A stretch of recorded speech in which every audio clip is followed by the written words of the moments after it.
నా పేరు doctor నండు Narasimha Madiga, Telangana MRPS convener.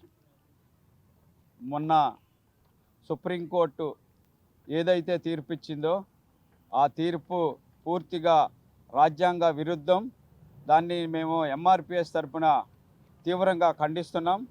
ఎందుకంటే ఈ భారతదేశంలో 2014 నుంచి బీజేపీ ఆర్ఎస్ఎస్ మనువాద భావాజాలం కలిగినటువంటి ఏదైతే బీజేపీ పార్టీ అధికారంలోకి వచ్చిందో ఈ భారతదేశంలో దళితులు, క్రిస్టియన్ల పైన విపరీతమైన దాడులు, మానభంగాలు, అరాచకాలు సృష్టిస్తూ ఉంది. కాబట్టి ఈ యొక్క మానభంగాలు, అరాచకాలు చేస్తున్నటువంటి బీజేపీ ప్రభుత్వాన్ని మేము తీవ్రంగా వ్యతిరేకిస్తున్నాం. అదేవిధంగా ఆ రోజు ఏదైతే ముస్లిమ్స్ పైన దాడులు జరిగిపోయినాయి, కానీ ఇప్పుడు భారతదేశంలో ఉన్నటువంటి వ్యవస్థలో దళిత క్రిస్టియన్లు ఎక్కువగా ఉన్నారు. కాబట్టి వీళ్ళపైన దాడులు చేయాలని చెప్పి బీజేపీ ప్రభుత్వం తీవ్రంగా వీళ్ళపైన ఎక్కుపెట్టి ఈ దళిత క్రిస్టియన్లపైనే దాడులు చేస్తూ ఉంది. కాబట్టి ఈ యొక్క భారతదేశంలో ఎన్నో కమిటీలు వేశారు. దళితులకి క్రిస్టియన్ హోదా కావాలా వద్దా అని చెప్పి భారతదేశంలో ఎన్నో కమిటీలు వేశారు. ఆ కమిటీల రిపోర్టు ఏ కమిటీ రిపోర్టుకో కూడా తీసుకోకుండా ఏదైతే ఉందో ఆ ప్రభుత్వం,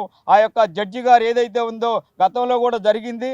ఏది దళితులకు రావాల్సిన మన హిందూ ముస్లిం తగాదులో జరిగినటువంటి గొడవను కూడా వాళ్ళు క్రియేట్ చేసి ఆ రోజు ఉన్నటువంటి రమణ్ గొగోయ్ గారు హిందూ ముస్లిం తగాదని దాని అనుకూలంగా తీర్పు చెప్పి ఆ రాజ్యసభ సీటు తీసుకున్నట్టుగా ఈరోజు కూడా ఏదైతే ఉందో ఈ మిశ్రా గారు ఈ యొక్క తీర్పు ఇచ్చి ఆయన రాజకీయంగా ఏ పదవి పొందాలనుకుంటుండో, ఏ పదవి తీసుకోవాలనుకుంటుండో. కాబట్టి ఈ యొక్క రాజ్యాంగం కల్పించిన భారతదేశంలో రాజ్యాంగం అమలు జరుగుతుందా, లేకపోతే ఆర్ఎస్ఎస్ మనువాద భావాజాలం కలిగినటువంటి రాజ్యాంగం అమలు జరుగుతుందా, ఈ యొక్క దళిత క్రిస్టియన్ ప్రజలందరూ కూడా తెలుసుకోవాలని చెప్పి. ఎందుకంటే ఈ భారతదేశంలో సౌత్ ఇండియాలో ఏదైతే ఉందో ఈ యొక్క తీర్పులు ఆంధ్రప్రదేశ్లో కానీ లేకపోతే భారతదేశ నార్త్ ఇండియాలో కానీ మెయిన్గా దళిత క్రిస్టియన్ల పైననే దాడులు జరుగుతూ ఉన్నాయి. ఎందుకంటే మన మణిపూర్లో జరిగినటువంటి సంఘటన, ఛత్తీస్గఢ్లో జరిగినటువంటి సంఘటన, అదేవిధంగా మొన్న జరిగినటువంటి పగడాల ప్రవీణ్ గారిని కూడా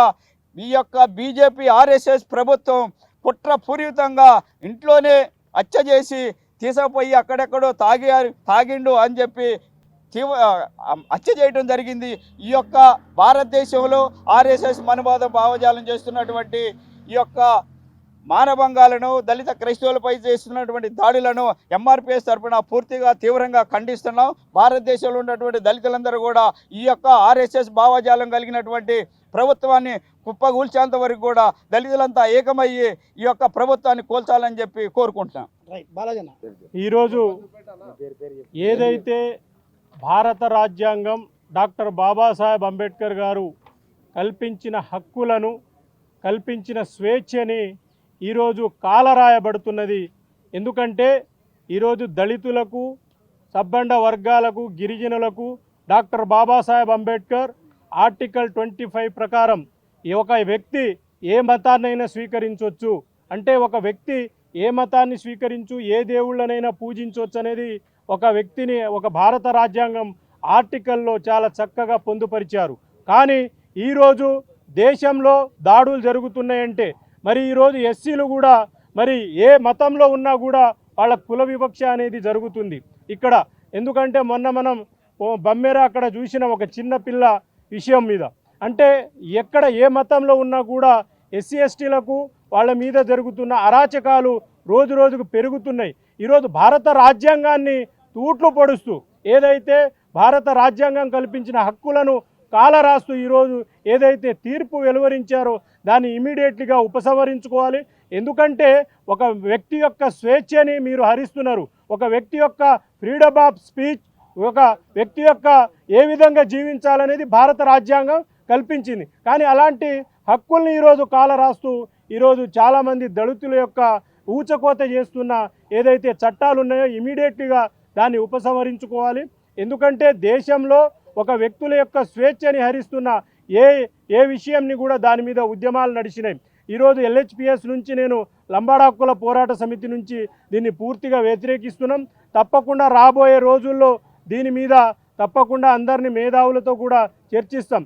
గతంలో చూసినట్లే ఈడబ్ల్యూఎస్ రిజర్వేషన్ మీద ఎవరు అడగకుండా కూడా మీరు రిజర్వేషన్ కల్పించి ఈరోజు వాళ్ళకే ఇది చేస్తున్నారు. ఎక్కడ గుళ్ళలో కానీ క్రిస్టియానిటీలో కానీ ఎక్కడ కూడా కుల వివక్ష ఇంకా ఎక్కువ అవుతుంది, కానీ ఎక్కడ గల కుల వివక్ష అనేది రోజు రోజుకు పెరుగుతుంది. కాబట్టి ఇమీడియట్లీగా ఏదైతే ఏ మతం ఒక వ్యక్తి యొక్క స్వేచ్ఛను హరిస్తున్న ఒక మతం గురించి దాన్ని ఇమీడియట్లీగా మీరు స్పందించి దాన్ని ఉపసంహరించుకోవాలి అని డిమాండ్ చేస్తున్నాం. మీడియా మిత్రులకు నమస్కారం. ఈరోజు ఉస్మానియా యూనివర్సిటీ వేదికగా ప్రెస్ మీట్కు వచ్చిన మా దళిత క్రిస్టియన్ నాయకులకు అందరూ కూడా నమస్కారం. అయితే మొన్న సుప్రీంకోర్టు దళిత క్రిస్టియన్లు దళితులైతే వాళ్ళ ఎస్సీ హోదాకు సంబంధం లేదని ఒక సుప్రీంకోర్టు జడ్జిమెంట్ రావడం జరిగింది. అయితే ఈ దేశంలో ఉన్న మతాలు ఏవైతే మతాలు ఉన్నావో ఆ మతాలలో హిందూ మతం కావచ్చు, సిక్కు మతం కావచ్చు, ముస్లిం మతం కావచ్చు, ఈ మతాల్లో స్వేచ్ఛ లేదు. స్వేచ్ఛ లేనందువల్లనే వీళ్ళు క్రిస్టియానిటీ లేకపోయారు. క్రిస్టియానిటీ అనేది మతం కాదు, అది యేసు ప్రభు చూపెట్టిన శాంతి మార్గం. అది దాన్ని మీరు మతంగా చూస్తున్నారు, విదేశ మతంగా చూస్తున్నారు. సరే, అక్కడ పోయి వాళ్ళు ఏమైనా మతం పుచ్చుకున్నారా? ఎస్సీలు అంటే మతమేం పుచ్చుకోలే, వాళ్ళు ఖాళీ ఆ మార్గాన్ని వెనుకున్నారు. ఒక వ్యవస్థలో ఆరాధన చేయాలంటే గుడి కావాలి కాబట్టి గుడికి పోతారు. వీళ్ళకి చర్చి కావాలి కాబట్టి చర్చి పెట్టుకుంటారు. కానీ వీళ్ళు పూర్తి స్థాయిగా మతం మారి సర్టిఫికేట్లు తీసుకోలేదు. ఎవరు ఇవ్వాలి సర్టిఫికేట్లు? ఇవ్వాలన్నా ప్రభుత్వాలే ఇవ్వాలి. కానీ ఇక్కడ ఉన్న బీజేపీ ప్రభుత్వము, ఎన్డీఏ ప్రభుత్వము కుట్రపూరితంగా వాళ్ళు క్రిస్టియన్ కాకపోయినా మీరు క్రిస్టియన్సే అని వాళ్ళపైన రుద్ది మీరు దళితులకు సంబంధం లేదు అని అంటున్నారు. దీని ద్వారా దళితులకు అన్యాయం జరుగుతుంది, వాళ్ళ ఎస్సీ హోదా కోల్పోవాల్సి వస్తుంది, వాళ్ళ భవిష్యత్తు అంధకారంలో పడుతుంది.